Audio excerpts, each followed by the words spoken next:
this morning we're going to be talking about the evolution of Israeli culture and society. It's important when we talk about the evolution of Israeli culture and society to understand that Israeli culture and society did not exist before Zionism. There were Jews who were living in the Yishuv, but Israeli culture and what came before it during the Yishuv period, meaning the beginning of Zionism in the early 1880s until the formation of the state in May 1948, was known as Hebrew culture because there was no Israel to have Israeli culture.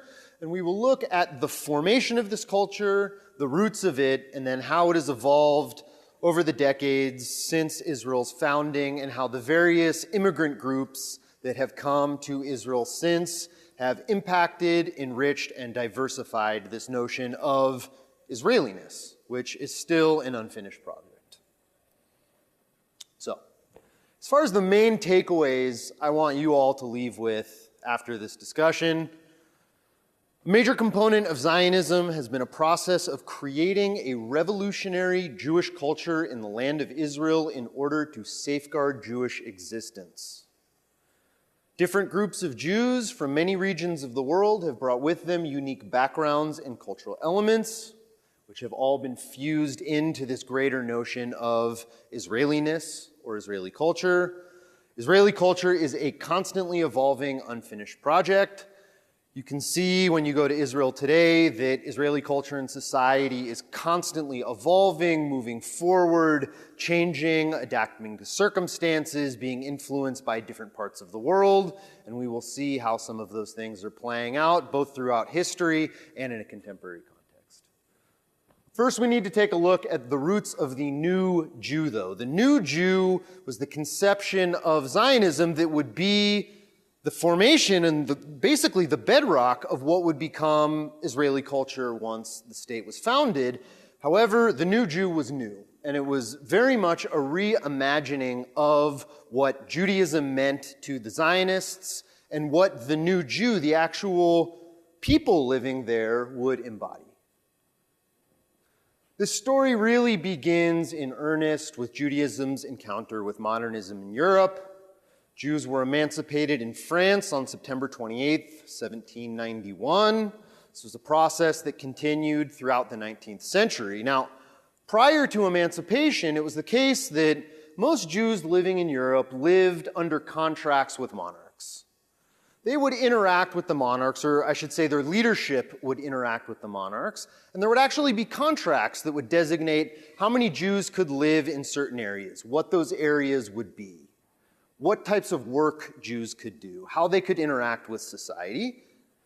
And in the 19th century, as Europe was modernizing itself and we saw nation states emerging, Jews were emancipated first in Western Europe and across Europe later, and became full citizens and had equal rights. So as Jews were leaving the shtetls and interacting with society, there was a whole process by which There's a wonderful book written by a woman named Leora Batnitsky. It's called How Judaism Became a Religion.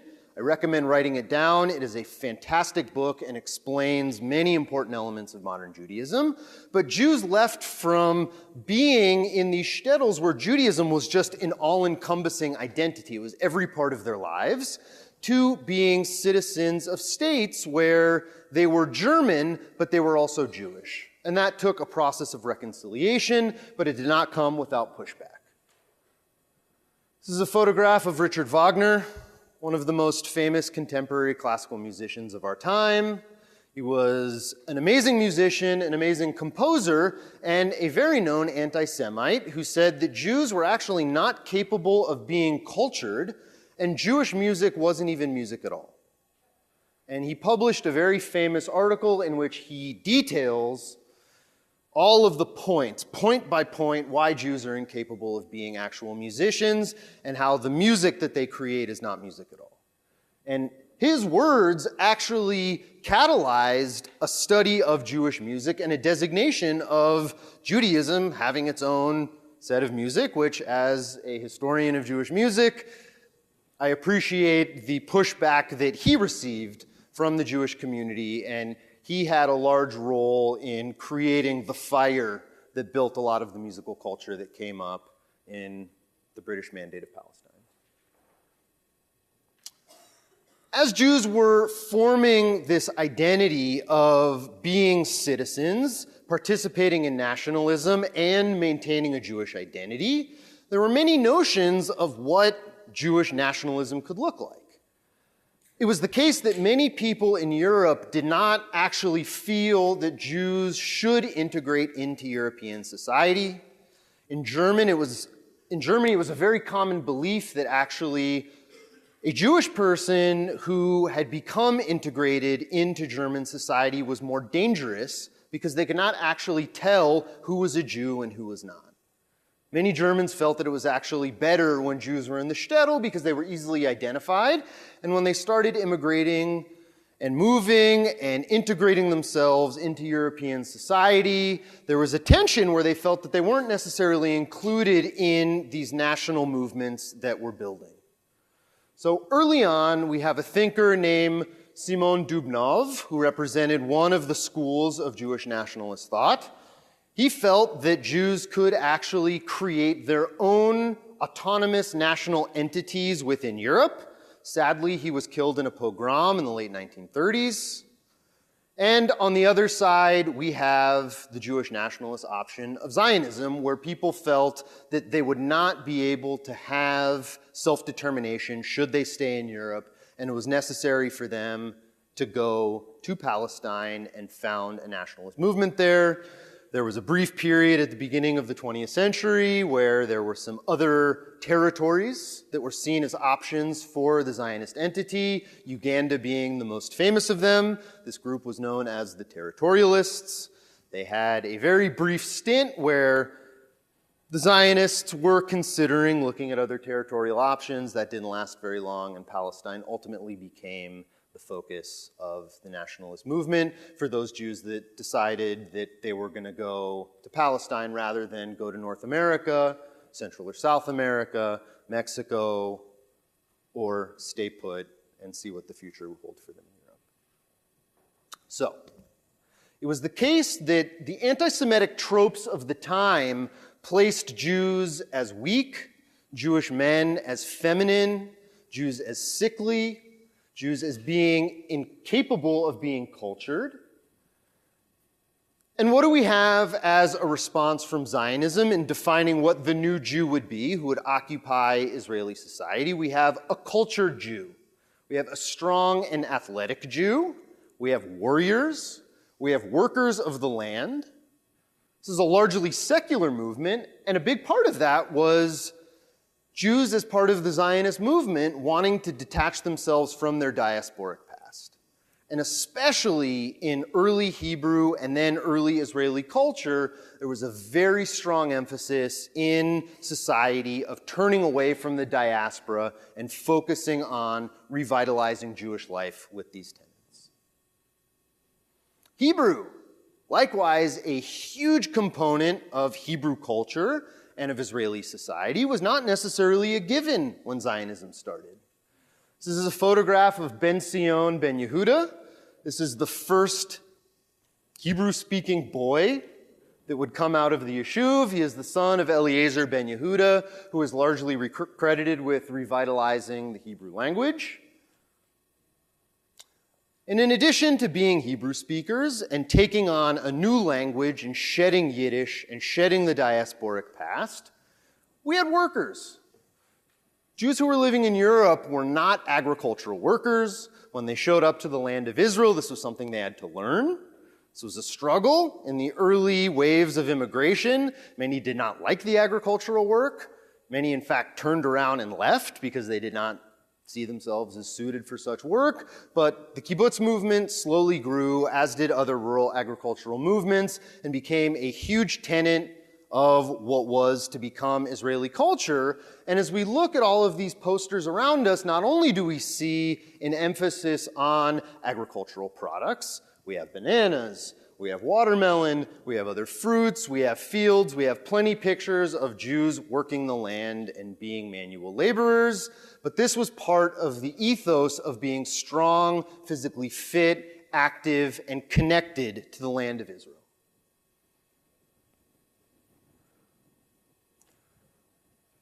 We see posters like this popping up all over Palestine and in Jewish communities around the world. The sign says, "Worker, your place in our ranks. Come join us." We actually see a copy of that poster hanging on the wall over there. This was a largely secular society. Now, that doesn't mean that early Hebrew culture wasn't Jewish, but it took aspects of Judaism, Jewish holidays, and integrated them into a largely secular identity that had more of a focus on labor and communal life, where Jewish holidays were celebrated, but most of the original founders of Zionism did not see themselves as religious Jews. They did not necessarily keep kosher, and they did not have a focus on the religious aspects of Judaism that they saw as representative of the diasporic past that they were turning away from and trying to rebuild and move on and essentially revitalize Jewish life. So, one of the major figures that pushed forward this notion of strength was Zionist leader Max Nordau.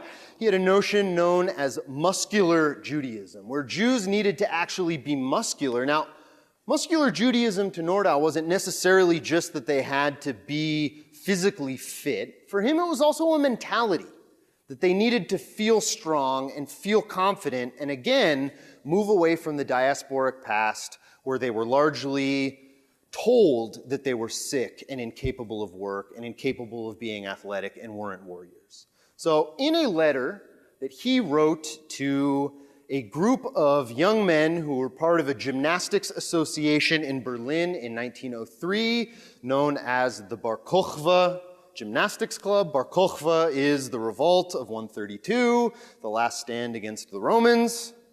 And he says, "The desire to take hold of a proud past finds a powerful expression in the very name chosen by the Jewish Gymnastics Society in Berlin. Bar Kochva was a hero who refused to suffer any defeat.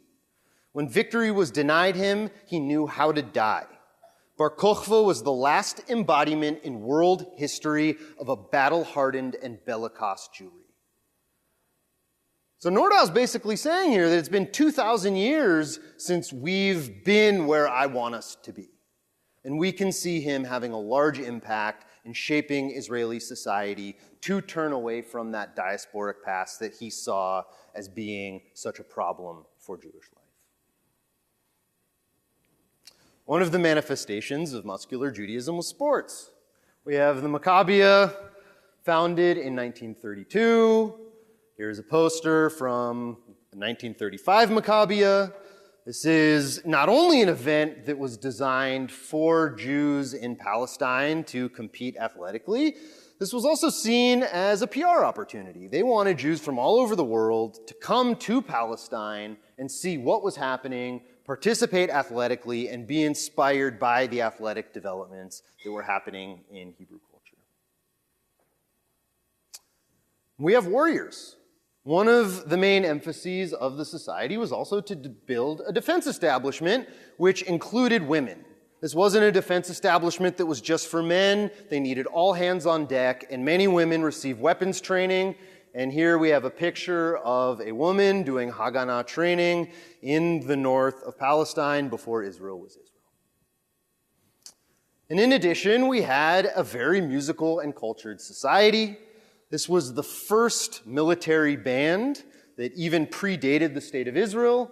This was known as the Chizbatron, headed by Chaim Hefer, who is sitting at the bottom, surrounded by these young men and women from the Palmach, and they were the official Palmach band that served as the nucleus that would become the many different bands and orchestras associated with the IDF today.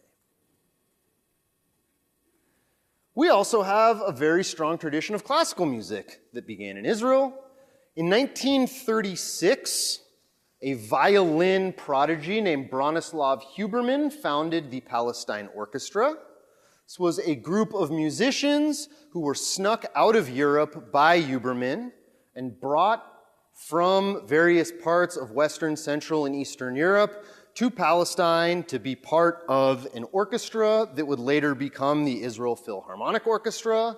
And here we have a photograph of Leonard Bernstein leading the orchestra in a public concert in Beersheba in 1948. Their opening concert was conducted by Arturo Toscanini, who at the time was one of the greatest conductors of the time.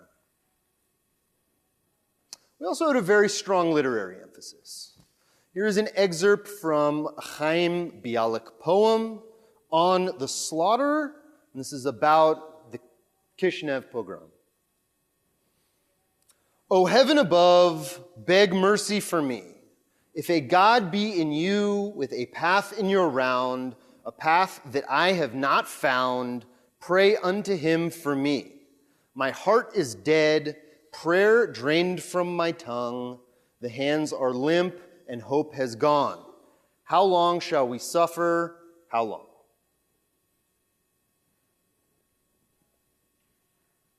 Art was likewise a huge emphasis. The first institution of higher learning established in the Yeshuv was the Bezalel Academy of Arts and Design. It was founded in 1906. This photograph is actually from 1913. However, we see this as a very, very early institution of higher learning. And as we heard Ken talk about, by 1939, we have essentially the nucleus of a state. We have a technical college, we have an arts college, and we have a modern university. So, 1906, we have the founding of the Bezalel Academy. 1912, the TECHNION is founded right outside of Haifa. Today, the TECHNION is one of the greatest technical universities in the entire world. And interestingly, in 1912, when it was founded, many of the people who were establishing the school did not want the school to be conducted in Hebrew.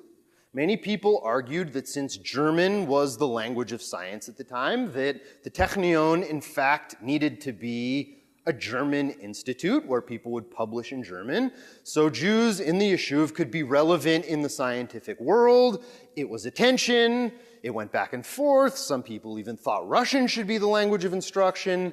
However, in the end, Hebrew won out, and the Technion ever since has been a Hebrew instruction school. In 1918, we have the foundation of the Hebrew University. Here's a photograph from Mount Scopus when the campus was opened in 1925.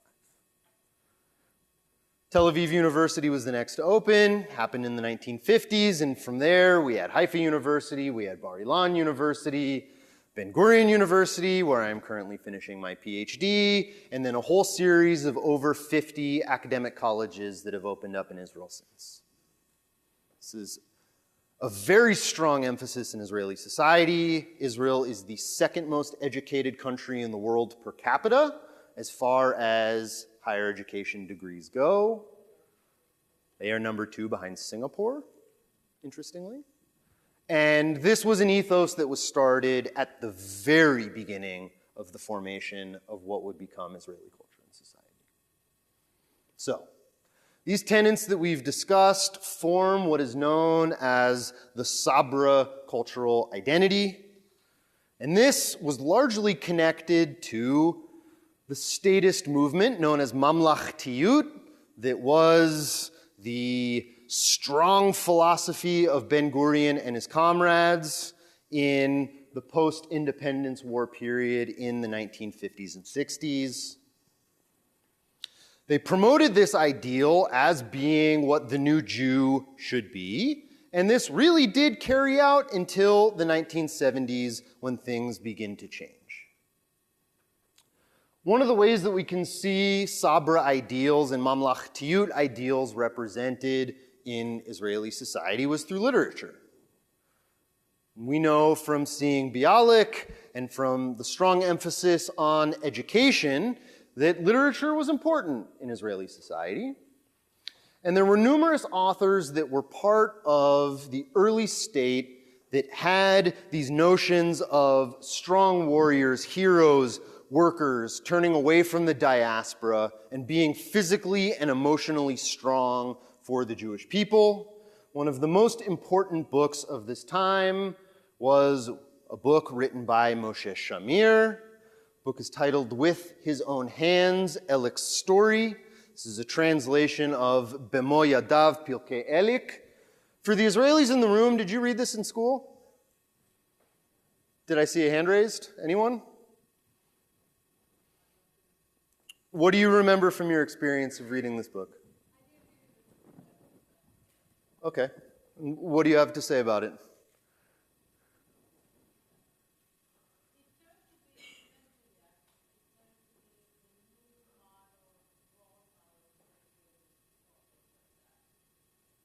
This is a hero that died in the War of Independence. Moshe Shamir had a very strong emotional connection to his brother, and this book was very formative in terms of Israelis understanding their role in society and what it meant to be part of the military, and that sacrifice that came along with it. We also had a very strong musical culture that developed. Between the early 1880s and the foundation of the State of Israel in 1948, there were over 4,000 folk songs written in the Yishuv. This musical culture carried over, and in the 1950s and 60s, we have a lot of very famous Shirei Eretz Yisrael, Israeli folk songs that are still popular today, made their way to the United States and Jewish communities all over the world. And here I have a video clip of Tzena Tzena. I have translated the lyrics for those non-Hebrew speakers in the room. And if you look carefully, you can see a young Eric Einstein in the background as one of the young army singers. Oh. Let's get this going. 30,000 איש שרתו בצבא הבריטי במלחמת העולם השנייה, מתוך אוכלוסייה של 500,000 איש. 30,000 איש חיילים פעילים. ועם שובם ארצה נזדמר בפי כל שיר שנולד בעצם עוד בתחילת המלחמה בפי חיילים מן הראשונים שהתנדבו, המשורר יחיאל חגיז והמלחין יששכר מירון. השיר צנע צנע, הבנות ורנה.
This music didn't just stay in Israel. This was actually a folk style that made it to many parts of the world, and here is a video clip of Arlo Guthrie performing Tzena Tzena in the United States in the 1970s. Now, interestingly, he doesn't credit it as being a Hebrew song. Listen for his explanation. Tzena, tzena, tzena, tzena, הבנות גוריון חיילים במושבה.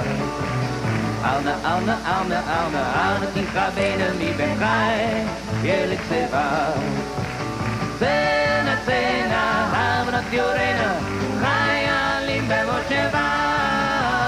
ארנה, ארנה, ארנה תתחבנה מבן חי, ילד צבא. Hold a second. Stop. Just wait a minute. I just realized that there's probably a lot of people in the audience that, that don't speak Gaelic, and so they wouldn't know this song. Now, this song is kind of an old tune, goes back about 1 million years ago. Oh, back to Jerusalem, where it was probably written there. Back in them times, things was different. Like even people's names and stuff. Like today everybody's got his own name, like Frankie and Clyde and, stuff like that. But back then, it wasn't like that. Back then, you know, like a family, when they had a son, like they'd name him like Sina, and then the next son be like Sina, and then Sina. And with girls, it'd be like Anna, and then Anna, and big family. All right. So I don't know where he came up with that being a Gaelic song, but pretty wild to see such a classic Israeli folk song being performed in such a way. Likewise, even earlier in the early 60s, the Weavers had a very, very famous version of Tzena Tzena that actually made it to the top 40 in the United States. So this artistic culture that was created with the foundation of the Bezalel Academy continued. This was very much a part of Sabra identity. This is a painting by famous painter Nahum Gutman. He was educated at the Bezalel Academy, and his art, much like a lot of the statist Mamlachtiyut focused on the land of Israel. And so here we have a painting that he did of a Galilee landscape. He has paintings in the Rabbinate building and many other government buildings, and is a very important figure in the early foundations of the Israeli art scene, which, as we will see, continues to evolve as time goes on. We likewise had a pretty socially conservative Ben Gurion, who was relatively restrictive in terms of what he thought young Israelis should be exposed to. So, after Cliff Richard, who we have pictured here on the right, performed in Israel in 1963 and got tons of people out to his concert, Ben Gurion was extremely concerned seeing what he called hysteria, which was how the young people were dancing to Cliff Richard's music. So in 1964, based on that success, when two concert promoters were trying to bring the Beatles to Israel, Ben Gurion did not allow it. It was a legal case, it went to trial, and they ruled that Ben Gurion and the government group that he established to actually censor certain elements of culture in Israeli society had the right to turn down the proposal of these two promoters to bring the Beatles in '65. McCartney ended up coming back to Israel much later and was famously is quoted saying, "I finally get to come and play," but it wasn't until the 2000s that one of the Beatles actually came and performed in Israel. Not because they weren't allowed, but in the 60s they weren't allowed because Ben Gurion thought that it would corrupt the youth of Israel. Genuinely, that was what he was quoted as saying. I mean, it's funny, especially now considering how diverse Israel is and how much music comes in and out, but yeah, yes please.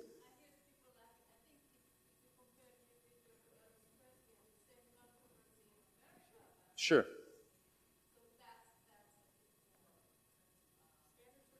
Yeah. It was a different time, it was a different generation, and Ben Gurion, beyond not wanting the Beatles, he didn't even think Israelis should have TV in the beginning. He was very socially conservative in that regard. In the literary emphasis that was developed, we start to see things change a little bit as the 60s progress. Amos Oz, an incredibly important author in Israel, a recipient of the prestigious Israel Prize, releases the book in 1965, Where the Jackals Howl.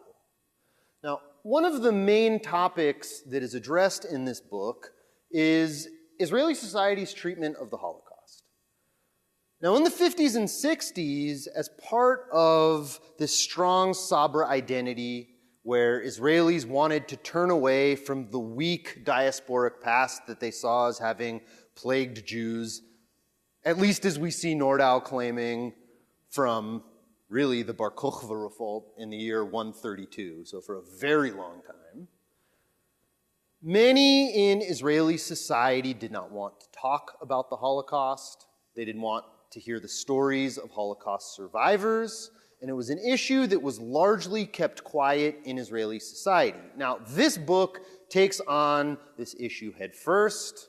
There is a story within it. It is a series of short stories called The Trappist Monastery, where he writes a short story about a young and sickly Holocaust survivor who comes to immigrate to Palestine, is living on a kibbutz, and is fighting in a Haganah battalion, and is killed, and he presents how the other soldiers mock this particular soldier who was killed, and gives this very, very scathing critique of Israeli society's treatment of the Holocaust and the survivors. However, we see that start to change in the late 60s. We have institutions like Yad Vashem that come about, Beit HaTfutzot, which is the institution that houses diaspora materials and works on archiving diaspora stories.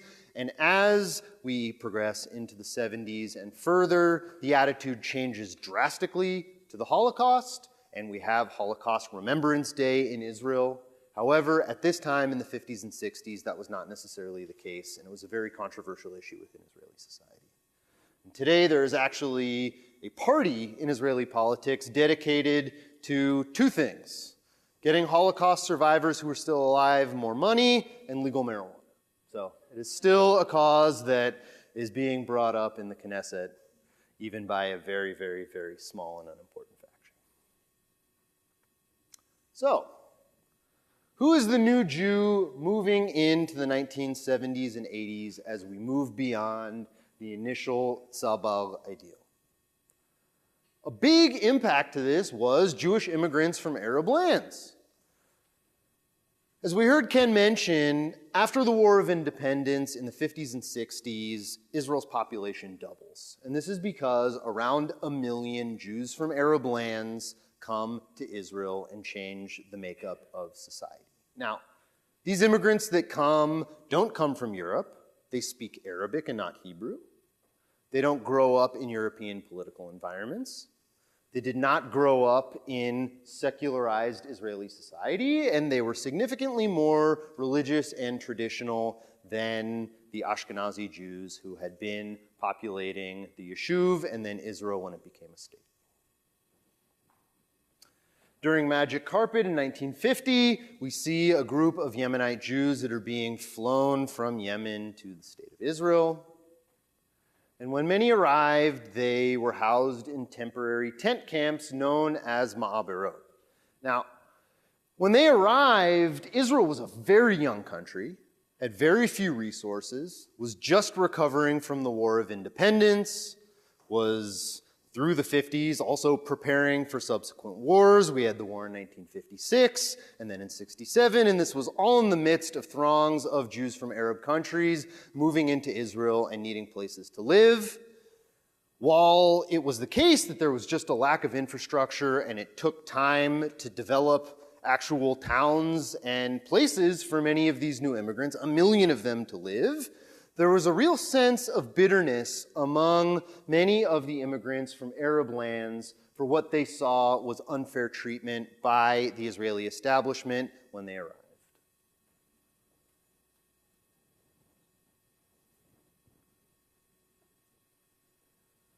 And so, one of the solutions that was devised by the Israeli government to house these communities was what are known as development towns. Now, one of the things that was seen as incredibly important to early Israeli governments was to actually have population dispersion throughout the country, not just to be able to create areas that they could produce agricultural lands, the Negev being a big part of that. It was also to have a strategic foothold in different corners of the country. So one of the major projects that happened in the 50s and 60s was the development of these towns, Beersheba, Dimona, Yerucham, the list goes on. I'm sure for many of those who have been to Israel, you have been to some of these places. I've spent the last 3 years living 25 minutes south of Yerucham, between Yerucham and Mitzpe Ramon and Kibbutz Sde Boker. So I have personally gotten to know many of these towns, which interestingly are gentrifying today and are becoming expensive and sometimes cool places to live. Mitzpe Ramon now has a jazz club. But at the time, Many people came from very wealthy and cultured communities in different Arab countries. For example, the Jews of Baghdad were bankers, they were scholars, they were wealthy, they controlled a lot of industry. They left these communities, came to Israel, lived in tent camps, and then were moved to the periphery of the country and told that they were to be agricultural workers. And for many of them, they saw this as a downgrade and they thought it was unfair treatment. In the early 1970s, part of this manifested in the foundation of the Israeli Black Panther movement, modeled after the American Black Panthers. They called themselves the Pantherim. And here we have a poster that says Milchama be'oni lo be'aniim, which means war on poverty, not on the poor. This was a movement that grew. Charlie Biton, who was one of the founders of the Pantherim Party, actually was elected to the Knesset in 1977 under the Hadash Party, and later the Panthers actually became a party within the Knesset. In 1977, Menachem Begin is elected as the first conservative Likud prime minister. This was largely because he reached out to the Mizrahi community and said, I support you, you are Jews, you came to the state of Israel, you have rights like everyone else, vote for me and I will stand with you. And they did, and he did. And since conservative politics in Israel and Mizrahi politics are very closely tied. 1977 as well, the athletic ethos continues. And Maccabi Tel Aviv wins the European Basketball Championship. For sports fans from Israel, this is seen as one of the biggest moments in Israel's early history. Israel al mapa. Israel's on the map. So for those that were alive, any brief words to say about what you remember from 77?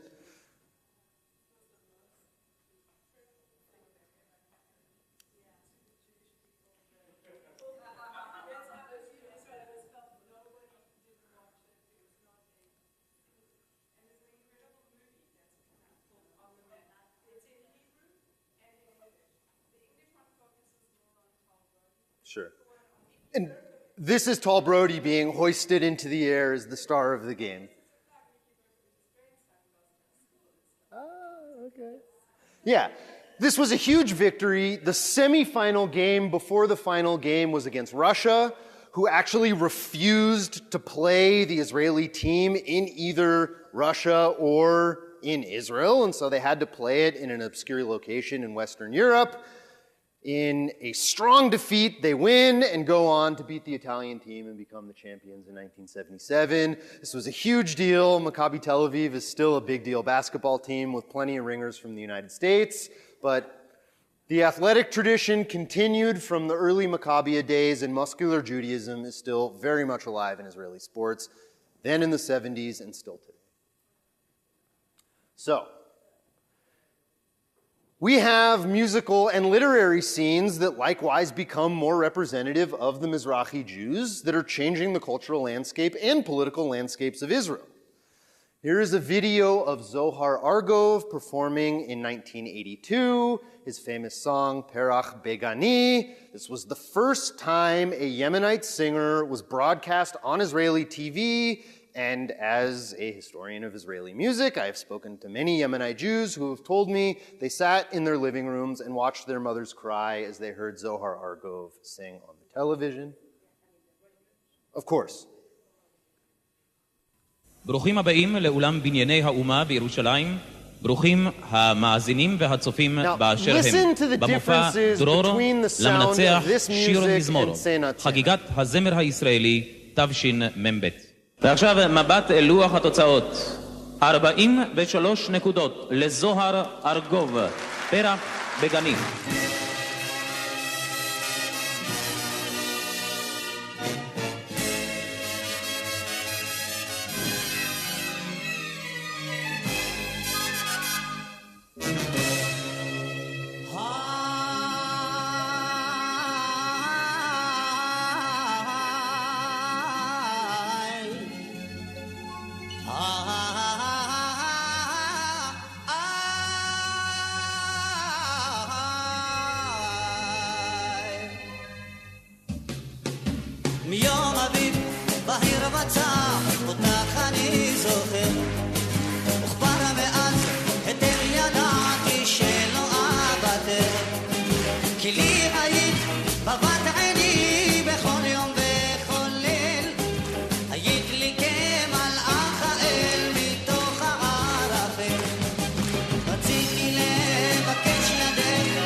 1982.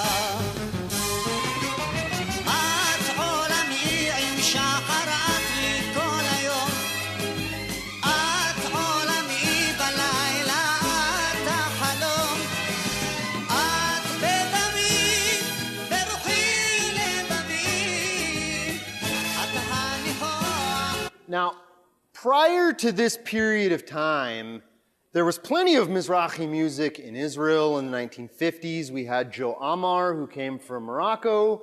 He actually moved to the United States in 1970, where he stayed in New York in the 70s and 80s, and was a cantor in an Ashkenazi synagogue in Long Island, believe it or not, although he was the first Mizrahi pop star of Israel.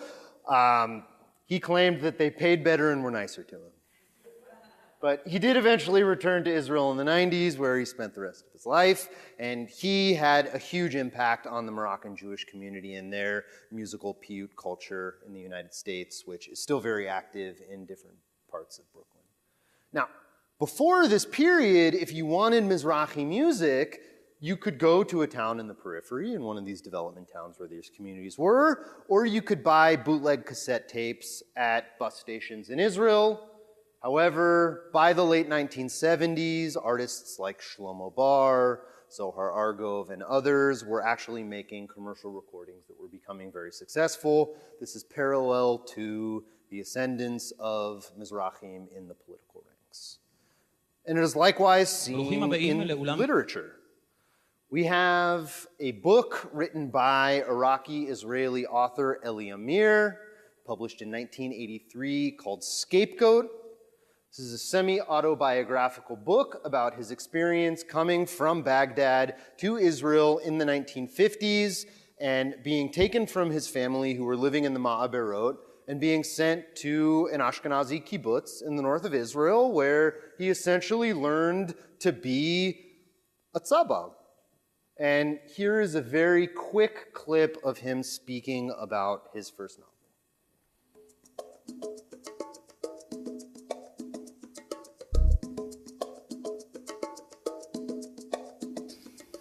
My first novel, Scapegoat, based upon my personal story when I came from Baghdad as a child at the age of 13. And I was sent alone without my family to the kibbutz of that time, communist communal society. I knew nothing about it. I experienced new experiences in my life. Everything was strange to me, and at the beginning, even frightening thing. The novel is an initiation of a child to become adolescent, confronting the others and himself, and shaping his identity. And in a way, this novel became the story of every refugee, every newcomer who came to this country. And many other refugees all over the world identify themselves with a storyteller.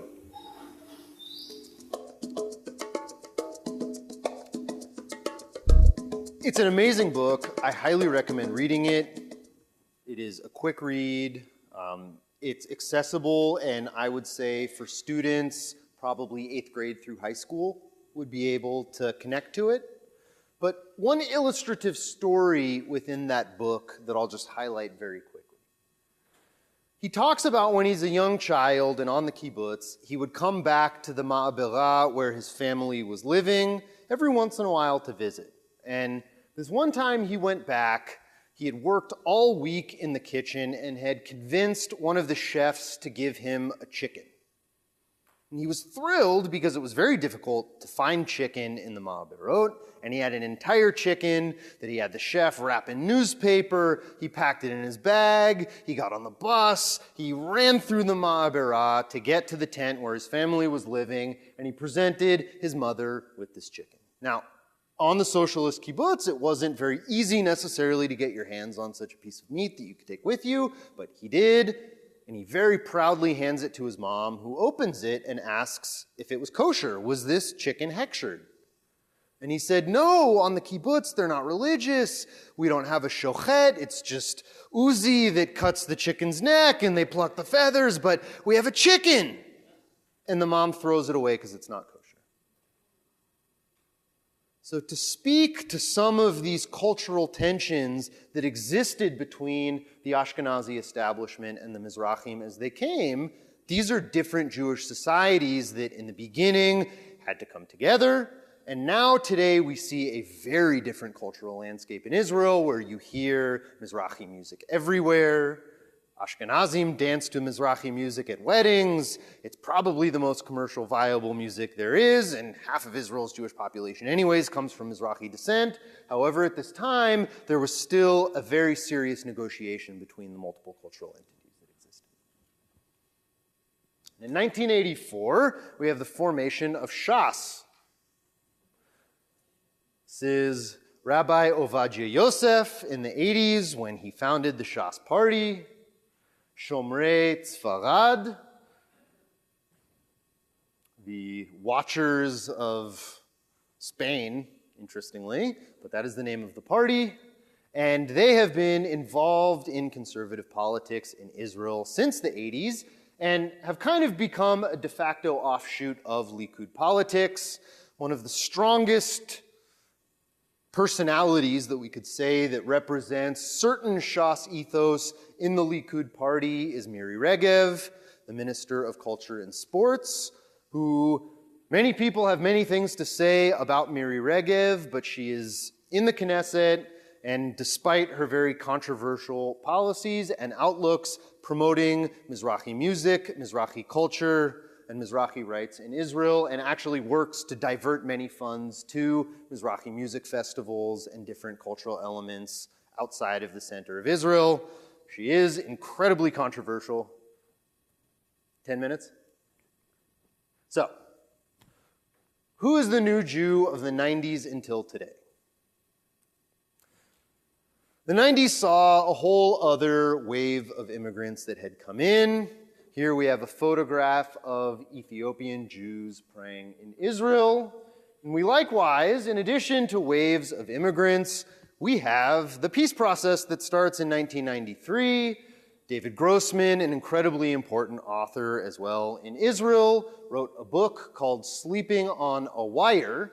And within it, and this was released in 93, the same year that Oslo began, one of the stories is in Ein Hod, which is an artist colony in Israel, close to Haifa.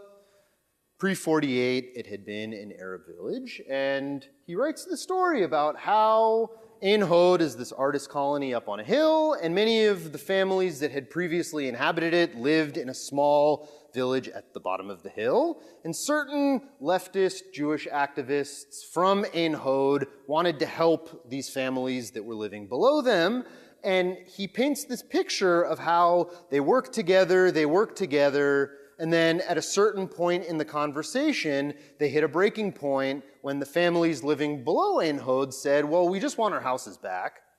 And the leftist artist said, well, that's not going to happen, and the relationship ended. And so we can see again in literature the complexities of the situations surrounding Oslo as they were manifested within Israeli society are being highlighted in popular literature that was being produced.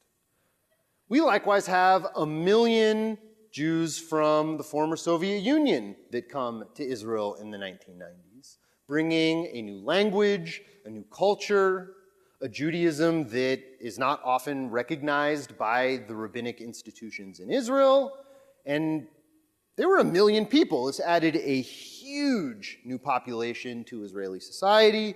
Many of these immigrants actually took homes that had been lived in by many Mizrahi immigrants in various towns in the periphery, and they brought pork meat with them. Now, pork has been raised and produced as food in Israel since the mid-1950s. Kibbutz MIZRAHI was one of the first places to do it. However, in the 90s when the Russians came, you see pork all over the place and re-sparked a controversy in Israeli politics and legal institutions whether it was legal to have pork everywhere, and the Supreme Court of Israel said, yes, it is.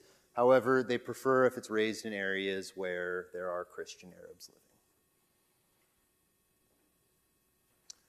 Dina Rubina is a Russian-Israeli author. She was actually a trained musician from Uzbekistan, but a Russian speaker. She came to Israel and has written numerous novels. I'm short on time, so I'm going to move on, but I highly recommend reading her work. It's not appropriate for your students, but personally I find it very enriching, and I think you'll find it fascinating. It's a deep dig into this underspoken about issue within Israeli society that is a huge deal today. Ethiopian immigration to Israel. Between 80 and 89, we had 17,000 Ethiopians that came. In the 90s, we had 40,000. In the 2000s, we had 35,000. Today, we have roughly 140 to 150,000 Ethiopian Jews living in Israel. Likewise, a very different segment of Israeli society from the Mizrahim, the Russians, the Ashkenazim, adding yet another layer on top of what is the new Jew. There are actually special units in the army still for young Ethiopians to be a part of, to help, quote unquote, integrate them into Israeli society. They likewise have special units for Russian Israelis who are not considered Jews by the rabbinate, and they actually have the option to go into a unit where they will work with a rabbi to go through a rabbinate-sanctioned conversion while serving their military service. So, Ethiopians likewise impacted the musical and art worlds of Israel. This is Hirut Yosef. She is quoted in the Jewish Daily Forward as saying, "My biggest inspiration, where everything started, is thinking about my mother and my grandmother and how amazing and strong women they were, especially in the Jewish Ethiopian community back in Ethiopia." Now, we can certainly see an Ethiopian theme in her art. The photo of a painting on the left was actually housed at the Marcus Jewish Community Center in Atlanta for a number of years. She was also trained at the Bezalel Academy, which was founded in 1906, and she is one of the most impactful women in art in Israel today, and is a huge deal in the Ethiopian community and internationally.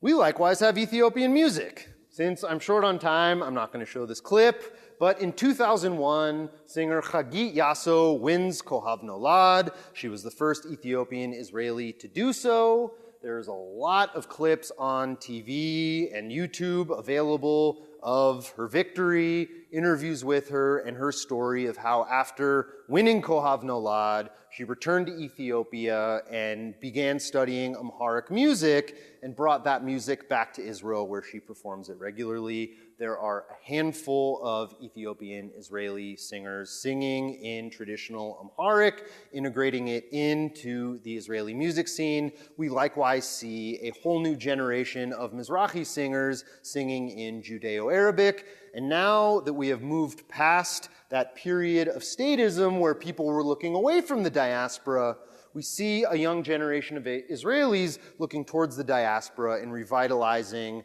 languages that had been effectively dead in their communities for at least a couple generations. We likewise have strong tensions in Israeli society between the military and religious establishments.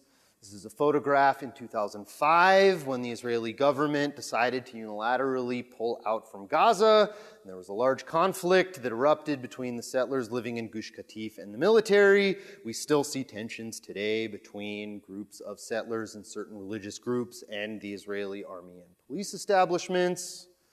This was most famously known in the repealing of the Tal Law, which in 2002 said that young yeshiva students could actually be exempt from military service if they were serving God through study in the yeshiva. However, in 2012, after a lot of pushback from secular Israeli society, the law was repealed, and it was stated that young yeshiva students could not put off their giyus or their conscription into the military. However, the army is still trying to negotiate what that will look like. It is still the case that very few of these young men go into the military, but like they do for the Russians and the Ethiopians, they have special units for young Orthodox soldiers to be in a religious setting and integrate into Israeli society. And there are likewise programs through the military to bring young Orthodox men into the tech sector, into different parts of education, and bring them into what the establishment thinks is the fold of Israeli society. We likewise have Arab Israelis who are making an impact on modern Israeli cultural output. Saeed Kashua made a wonderful TV series called Arab Labor. I highly recommend it as a tool for the classroom in teaching about the Arab segment. The first season of the show is available for streaming on PBS. Awesome. Yeah, it's a fantastic show. I'll show this very short clip to give a sense of it. Saeed Kashua, actually after 2014, moved to the United States. He now has a teaching position at the University of Illinois Urbana-Champaign. And very famously wrote some works about how he was just done with living in Israeli society. But while he was still there, he produced this hilarious and very layered show that has become quite popular. Hi, I'm Aaron Cater, Palestinian-American comedian. And I'm Naomi Ackerman, an Israeli Jewish actor, and we are so excited to be hosting the upcoming season of Arab Labor, a hilarious sitcom about an Arab-Israeli family trying to make it in a Jewish world that leaves no taboo unturned and no stereotype unpoked. Last season, we saw Amjad Alian trying to fit into Israeli society in a variety of painful and hilarious ways. At checkpoints, at his job, and with his neighbors. All of which lead to a startling diagnosis. In contrast to Amjad's personal struggles, we saw Meir and Amal's cross-cultural relationship begin to blossom. And Bushra's continued development as the voice of reason as a modern Arab woman. In the next season, all of this is pushed to the breaking point when the family moves into a fancy Jewish neighborhood and finds itself keeping up with the Cohens. Thoughtful, tragic, and laugh-out-loud funny. This nervy comedy, it continues to push the envelope, and through humanity and humor, it helps us see the Middle East in a completely different way. Join us for season 2 of the groundbreaking. So again, it's a wonderful show. It's a great educational tool. It's funny. It's light. For the most part appropriate. I would watch the episode before you show it just to make sure that it's appropriate for your classroom. I'd say it's probably more accessible to older students. However, it is a wonderful tool, and especially if you're ever working with adults. Recently, we've had a lot of societal tensions in Israel over economic problems. The prices of housing are shooting through the roof. The prices of food are shooting through the roof. And people's salaries aren't necessarily growing at the same rate.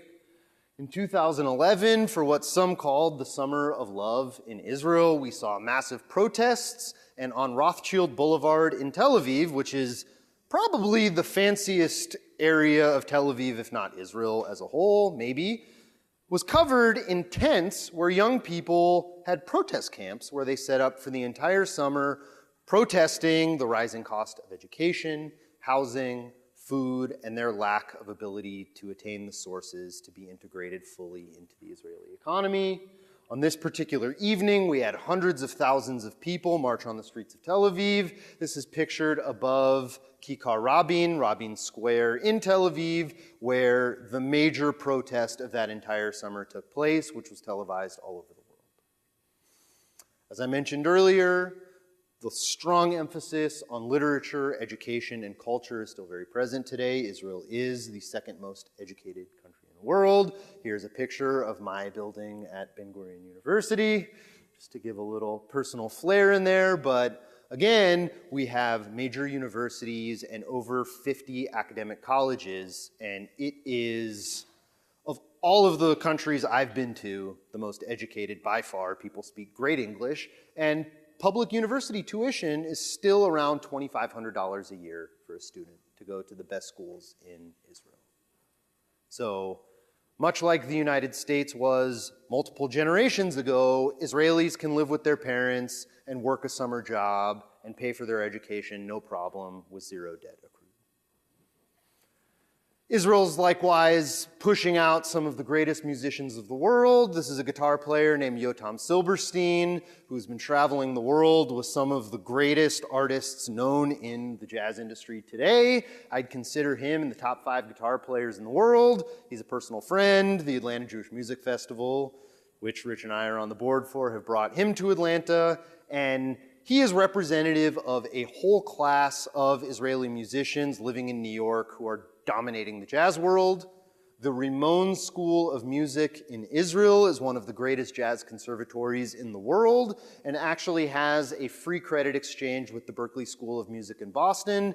And so students from Boston can go to Tel Aviv and students from Tel Aviv can go to Boston and exchange the credits evenly. And this exchange has built what many consider a very strong partnership between Israel and the international jazz community. And Israel, likewise, continues to be a bastion of tolerance in the region. I was in Israel a couple weeks ago when the Pride Parade happened in Tel Aviv. It is a huge deal, and we can see that despite tensions in Israeli society between more progressive elements and more traditional religious elements are there, Israel largely maintains itself as a tolerant democracy where you can largely do what you want and be who you want. Thank you all very much.